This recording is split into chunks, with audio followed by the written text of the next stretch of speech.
Mesdames, Messieurs, vous tous qui me suivez sur le Zoom, chers frères et sœurs, je rends grâce à notre Seigneur et Sauveur Jésus-Christ pour le privilège sacré et béni qu'il m'accorde de partager avec vous aujourd'hui une portion de sa parole. Juste avant, permettez-moi de remercier l'ambassadeur Jean-Rico Dormeus qui m'a invité à jouir de votre compagnie. Que le Dieu de toute grâce et le Père de toutes les miséricordes le comble de bénédictions abondantes pour m'avoir accordé ce privilège et cet honneur si rare, et qu'il ajoute à ses multiples faveurs celle de bénir l'entreprise combien noble du mouvement dont il est coordonnateur, le mouvement de prière pour Haïti, MPH. Je tiens également à exprimer des mots de gratitude à l'endroit de mon bon ami, M. Jacqueline Bélizaire, dont les compétences journalistiques sont bien connues, d'avoir servi de liaison entre l'ambassadeur d'Orméus et votre humble serviteur. Apparemment, j'avais mal compris. Il ne m'avait pas dit méditation, il m'avait dit un serment. L'ambassadeur Droméus a eu l'obligeance de me communiquer la note conceptuelle du MPH, Mouvement de prière pour Haïti. Et je le remercie de tout cœur de l'avoir fait, d'autant que je devine que s'y condensent les grandes lignes de cette initiative. Je me suis fait le devoir de lire avec une attention soutenue les clauses de cette charte. La note conceptuelle part du constat de, et je cite, turbulence sociale, politique et sécuritaire qui fragilisent la cohésion nationale et compromettent les perspectives de progrès. Fin de citation. Ce dysfonctionnement qui se traduit par, et je cite encore, la multiplication des divisions, des rancunes et des violences démontre l'urgence de bâtir une culture du pardon et de la réconciliation. Fin de citation. Je dois confesser qu'au fil de mon examen du document, j'ai été parcouru par deux sentiments conflictuels. D'un côté, j'admirais la noblesse de ses objectifs et l'engagement qu'ils sous-tendent. De l'autre, je n'ai pu m'empêcher de m'interroger sur la faisabilité de cette entreprise que je juge hautement ambitieuse.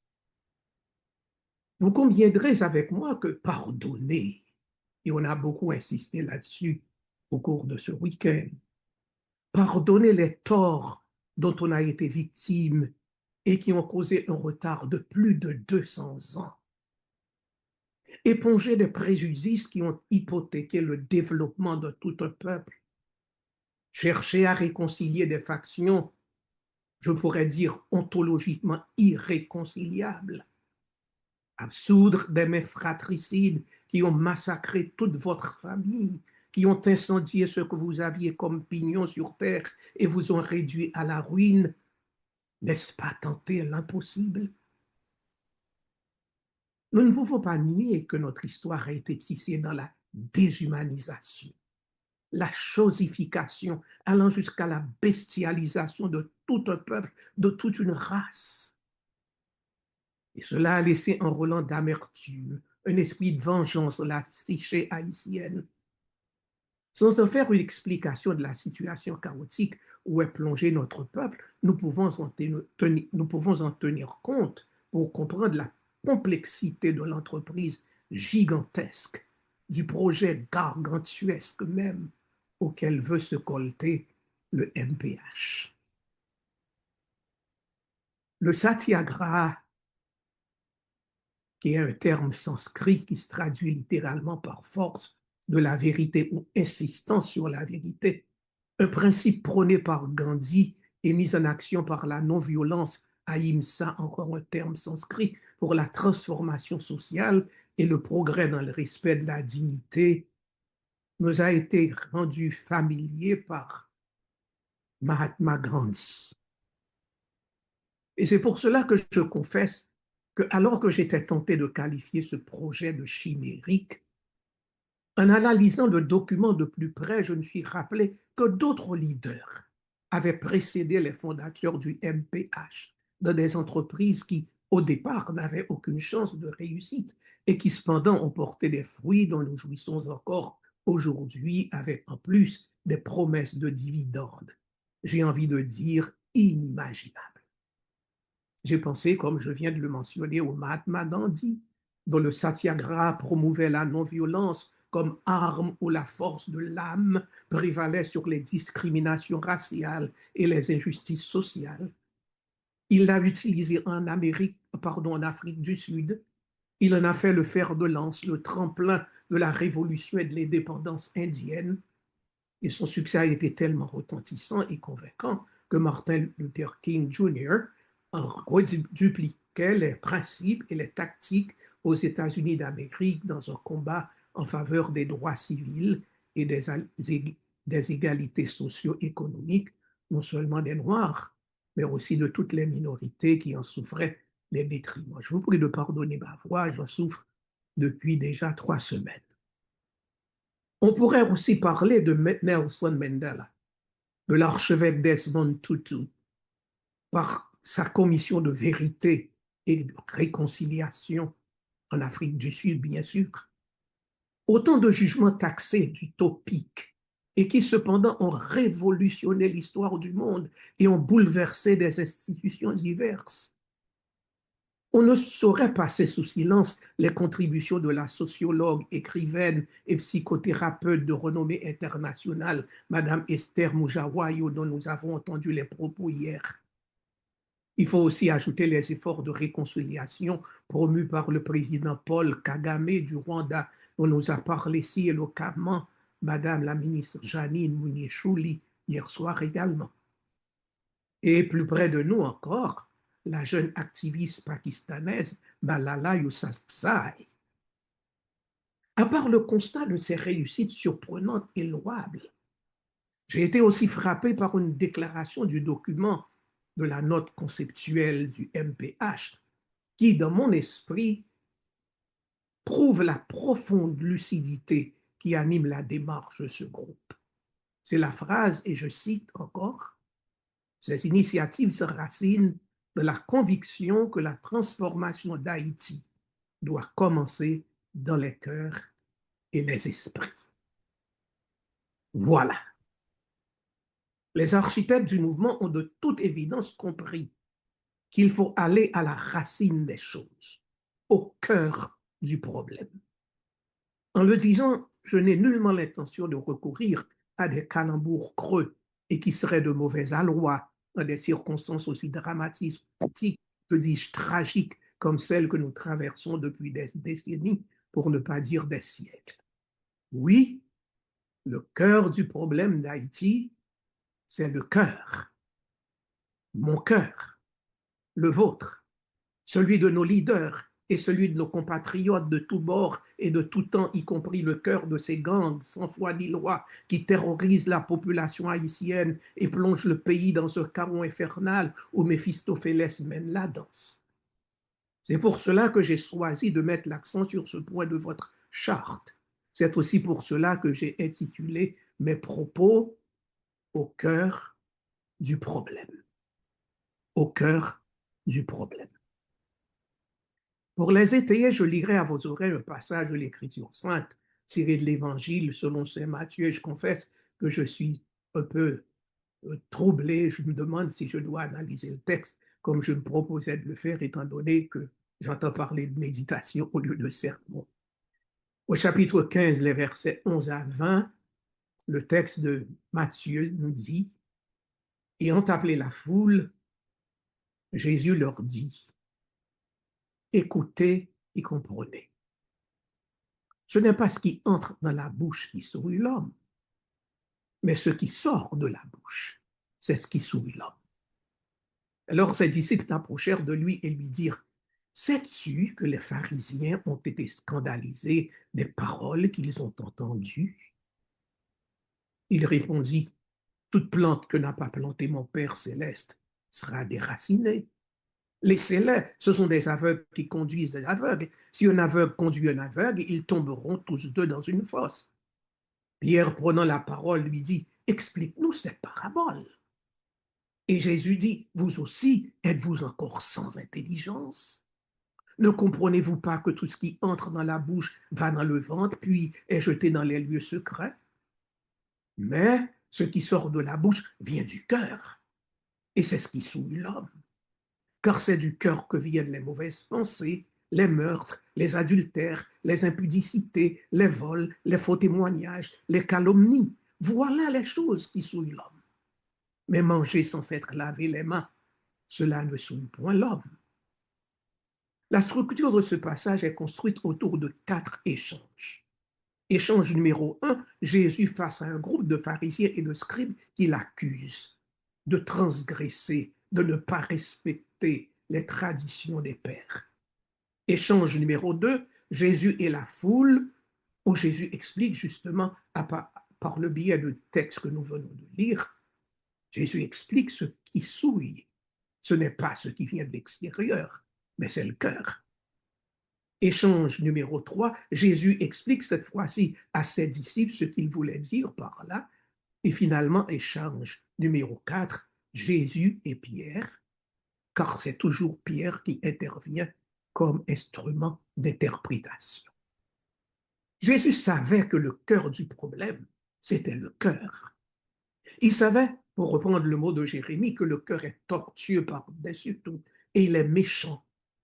Jésus savait que c'est de l'abondance du cœur que la bouche parle.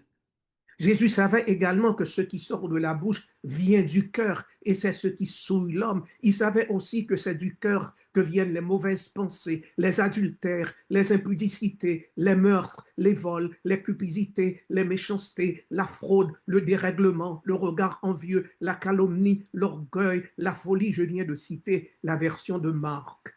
Et souffrez que j'ajoute les dissensions, les divisions, les fonctions, les désunions, pardon, les factions, les désunions, les contentions, les exactions, les dissolutions, les expropriations, et j'en passe. Jésus savait aussi que dans la Bible, le cœur est le siège des émotions et des sentiments. Bien plus, c'est le centre de la personnalité, c'est la source, c'est la racine de nos pensées et de nos actions. Nous ne sommes pas ce que nous faisons, nous faisons ce que nous sommes. Et ce que nous faisons ne fait que révéler ce que nous sommes.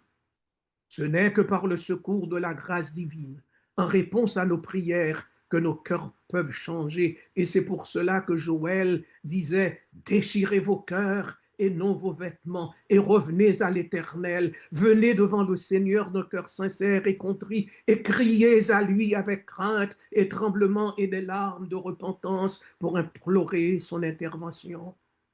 Seul l'Esprit Saint peut vraiment nous changer et nous donner un cœur nouveau et un esprit nouveau, de nouvelles dispositions, de nouveaux sentiments vis-à-vis de Dieu, vis-à-vis de nous-mêmes et vis-à-vis de l'autre. C'est seulement ainsi que nous pourrons vraiment mettre tout ce qui est en notre pouvoir pour rechercher la paix avec tous et la réconciliation dans un esprit de pardon et de réhabilitation du patrimoine national de nos frères et de nos sœurs dont nous sommes les gardiens et les protecteurs. Je laisserai de côté l'analyse de Matthieu que je me proposais de faire parce que je veux respecter la méditation qu'on m'a proposée. Souffrez que j'avance. Le texte de Matthieu nous met en face d'un choix. Le choix entre deux religions. La religion des lèvres et la religion du cœur. La religion de la tradition des hommes et la religion des commandements de Dieu. La religion des lèvres dit, mais ne fait pas. La religion du cœur fait ce qu'elle dit. La religion des lèvres est hypocrite. La religion du cœur est sincère. En ce qui nous concerne aujourd'hui, cet incident nous révèle l'ampleur de la mission du MPH. Je vous en félicite, sincèrement. Et je confesse à ma honte que je ne connaissais même pas l'existence de ce mouvement. Si le problème vient du cœur, il faut absolument un changement de cœur, une greffe de cœur. Mais ce genre de greffe ne relève nullement des compétences de chirurgien cardiovasculaire pour habile qu'il soit. Il n'y a que celui qui sonde les cœurs et les reins, celui qui tient dans sa main le cœur des hommes, qui soit en mesure de la réaliser.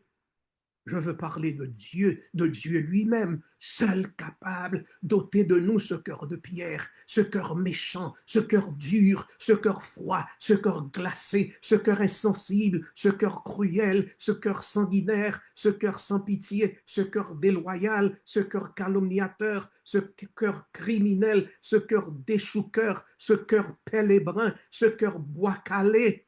Je parle de mon cœur, car c'est ça mon cœur. Lui seul peut nous changer de l'intérieur et rendre possible le pardon et la réconciliation. C'est en reconnaissance-là que le MPH nous invite à la prière. Seul Dieu peut changer le cœur. Ça, le MPH le comprend. Il le comprend au point de recourir à la prière, le moyen efficace pour réclamer l'intervention divine. N'est-ce pas Dieu qui a dit, je vous donnerai, c'est-à-dire Dieu, je vous donnerai un cœur nouveau. Seul Dieu peut changer le cœur. Ça, le MPH le comprend. Il le comprend au point de recourir à la prière, le moyen efficace pour réclamer l'intervention divine. N'est-ce pas Dieu qui a dit, je vous donnerai un cœur nouveau et je mettrai en vous un esprit nouveau. J'ôterai de votre corps le cœur de pierre et je vous donnerai un cœur de chair. Selon Ézéchiel 36, verset 26, ça, Dieu seul peut le faire. Nos cœurs sont foncièrement égocentriques. Nous ne pensons qu'à nous-mêmes et voulons à tout prix tirer nos marrons du feu, même si c'est en jetant tous les autres au feu. Sur papier et de la bouche, la solution est simple. Nous inspirer de la devise qui s'inscrit au bas de l'armoirie qui orne notre bicolore. L'union fait la force. Nous entendre, nous unir, nous joindre les coudes, serrer les rangs, nous engager dans un combat national où grands et petits, jeunes et personnes âgées, riches et pauvres, noirs et mulâtres, hommes et femmes, mounlakai et diaspora, toutes les couches de notre nation s'engagent à piocher, à sarcler pour reconstruire notre cher Haïti. Mais hélas, la pratique n'est pas aussi simple. Nous sommes ravagés par le mal du moi égoïste et haïssable, qui veut que chacun de nous cherche à évincer tous les autres pour briguer la magistrature suprême de la nation et occuper le fauteuil présidentiel. Et si quiconque cherche à nous barrer la route, nous voulons tout casser et nous voulons tout renverser. Problème de cœur. Oh, je sais que la situation actuelle est complexe. Notre pays est dévasté. Certains d'entre vous sont des témoins oculaires, que dis-je, des victimes de la désolation qui s'est installée à Port-au-Prince et dans d'autres régions du pays. C'est un coupé-tête boule écaille généralisé et interminable. L'anarchie mène la danse et nos sœurs et nos frères infortunés sont de plus en plus impuissants devant les massacres que des mains fratricides sèment par-ci et par-là. Avouons-le, nous sommes dépassés. Nous ne savons que faire.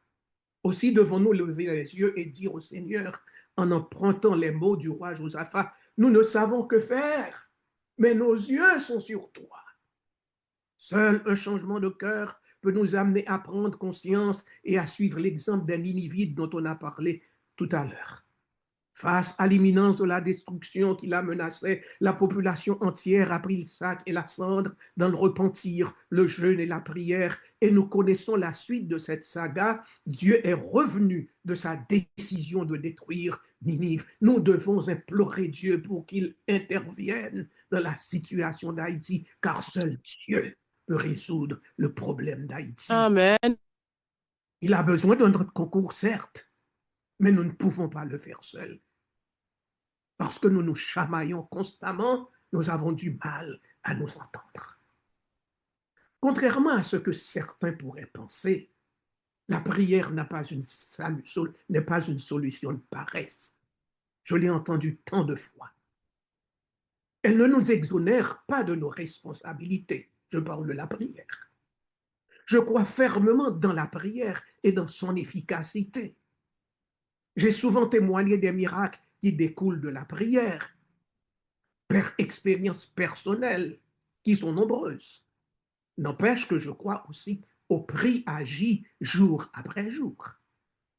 Dieu seconde nos efforts et le MPH en est conscient. Il cherche à créer une Haïti où règne l'unité et l'amour, une Haïti où l'intérêt du pays passe avant les intérêts personnels, une Haïti en faveur de laquelle on sacrifie, non point d'une Haïti que l'on sacrifie pour nous remplir les poches. Souffrez que je vous raconte une histoire. J'aime les histoires, je crois qu'elles illustrent les propos.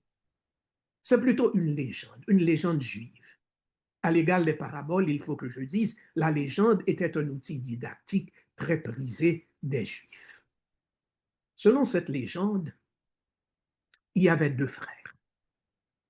Ils vivaient ensemble, grandissaient ensemble, jouaient ensemble, allaient à l'école ensemble, riaient ensemble, pleuraient ensemble. Ils faisaient tout ensemble. Pour eux, la vie était toujours heureuse ensemble. Le temps a passé. Ils sont devenus adultes et, comme la vie le veut souvent, ils ont dû se séparer. Chacun a suivi son propre destin, qui devenait de plus en plus différent l'un de l'autre. Le frère aîné est devenu riche, très riche, extrêmement riche, riche à coups de millions. L'autre frère, le plus jeune, est devenu pauvre, très pauvre, extrêmement pauvre, d'une pauvreté abominable. Ironiquement, le frère riche était tellement occupé à ses affaires, à son bétail, à ses propriétés et à toutes les commodités qu'une vie riche peut offrir, il n'avait jamais le temps de tomber amoureux, ni l'idée de fonder une famille. Il n'avait ni femme, ni enfant, ni amis. En revanche, le frère pauvre s'était marié, et comme c'est souvent le cas, puisque les enfants sont les richesses des pauvres, il a eu plusieurs enfants qui ne faisaient qu'aggraver sa pauvreté déjà honteusement abjecte. Une nuit, au beau milieu de la nuit, le frère riche se réveille et ne parvient pas à se rendormir. Il se tourne et se retourne. Malgré le luxe qui l'entourait et le confort de son lit, il n'arrive pas à se rendormir. Il se souvient alors de l'astuce de compter les moutons et se met bien sûr à compter. Il avait beaucoup de moutons à compter. Il compte aussi ses vaches, ses chameaux, ses ânes, ses mulets, ses chevaux, ses chèvres, ses poulets, ses oies et même ses serviteurs et ses servantes. Il compte et recommence à compter sans succès. Il n'arrive pas à reprendre sommeil. Et au milieu de son comptage, il se souvient soudain de son frère pauvre. Il se dit, oh, mon pauvre frère, cela fait longtemps que je n'ai pas eu de ses nouvelles. Qui sait sous quel pont il dort avec sa femme et ses nombreuses marmailles? Qui sait quand c'était la dernière fois qu'il a trouvé suffisamment de miettes dans les poubelles qui entourent le bidonville où il doit se trouver maintenant? Oh, mon pauvre frère, mon pauvre frère, mon pauvre frère! Je sais ce que je vais faire. Il se lève, appelle plusieurs de ses serviteurs et de ses servantes. Il leur ordonne de rassembler autant de haillons, de chaussures et de vêtements qu'ils pouvaient trouver, de rassembler de la nourriture et toutes sortes de provisions qu'ils pouvaient tirer de ces gardes-manger débordants et de les charger sur autant d'ânes et de mulets que nécessaire. Puis, après s'être habillé, il leur dit, nous allons surprendre mon frère et lui montrer de l'amour et de l'affection. Et c'est ainsi qu'il prend le chemin vers l'endroit où il pensait trouver son frère. Entre-temps, et à peu près au même moment, le frère pauvre se réveille. Il tourne et se retourne sur le sol dur où il avait étendu sa natte trouée pour essayer de se rendormir. Il se souvient aussi de l'astuce de compter les moutons, mais il n'avait pas de moutons à compter. Il commence alors à compter ses enfants, les nommant un par un. Il en avait tant à compter qu'il sautait parfois celui-ci ou celle-là et devait recommencer. Il comptait les étoiles du ciel qui brillaient au-dessus de sa tête. Après tout, ne dormait-il pas à ciel ouvert à la belle étoile? Pourtant, il ne pouvait pas se rendormir. Puis soudainement, il pense à son frère. On s'attendrait à ce qu'il se plaigne de l'indifférence et de l'insensibilité de ce frère riche qui ne lui avait jamais tendu la main. Au lieu de cela, il dit plutôt, oh, mon frère, mon pauvre frère, mon malheureux frère, je n'ai pas eu de ces nouvelles depuis si longtemps. Il doit être très malheureux maintenant. Pas de femme, pas d'enfant pour lui montrer de l'amour, personne contre qui se blottir dans cette nuit froide. Oh, mon pauvre frère! Je sais ce que je vais faire. Je vais me lever et j'irai lui montrer de l'amour et de l'affection. Il secoue sa femme et ses enfants pour les réveiller. Il leur dit, allons rendre visite à mon pauvre frère. Allons lui montrer de l'amour pour lui réchauffer le cœur. Alors que le frère riche et sa caravane commençaient leur voyage vers le bidonville de son frère pauvre, le frère pauvre, de son côté, et son convoi marchaient vers le manoir excessivement somptueux de son frère riche. Et soudain, au milieu de la nuit, au sommet de la colline qui séparait le monde des riches du monde des pauvres, les deux frères se retrouvent. Réalisant pourquoi ils étaient à cet endroit en ce moment précis, ils s'enlacent dans une longue étreinte d'amour dont on avait tant parlé pendant si longtemps que les habitants du village y construisirent le temple de Jérusalem comme un monument des deux frères, s'enlaçant, un monument qui sert à nous montrer ce dont nous avons le plus besoin. De quoi avons-nous le plus besoin? D'une embrassade de pardon, d'unité, de réconciliation, de tête ensemble, d'entraide, d'amour fraternel.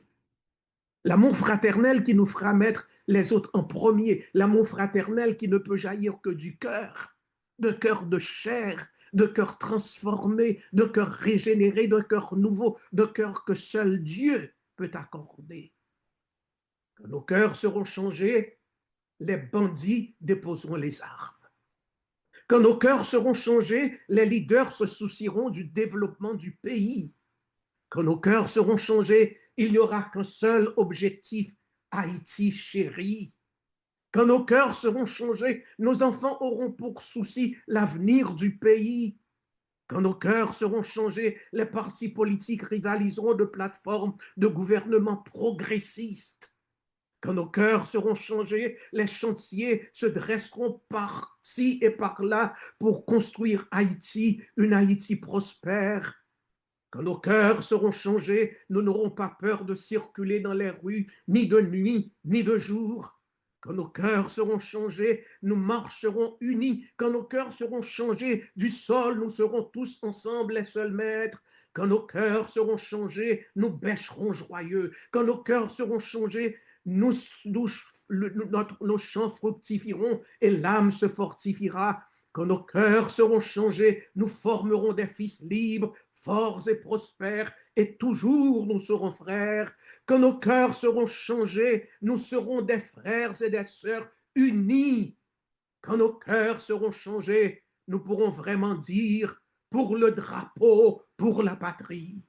Mourir est beau, mourir est beau. Notre passé nous crie, ayez la maguerie. Mourir est beau pour le drapeau, pour la patrie. Mourir, mourir est beau pour le drapeau, pour la patrie, en attendant le jour où nous entrerons dans le séjour des cœurs purs qui verront Dieu, le séjour des bienheureux, la patrie des élus, de la patrie éternelle. Amen. Amen. Amen. Amen, amen, amen. Amen. Amen. Amen. Amen. Amen.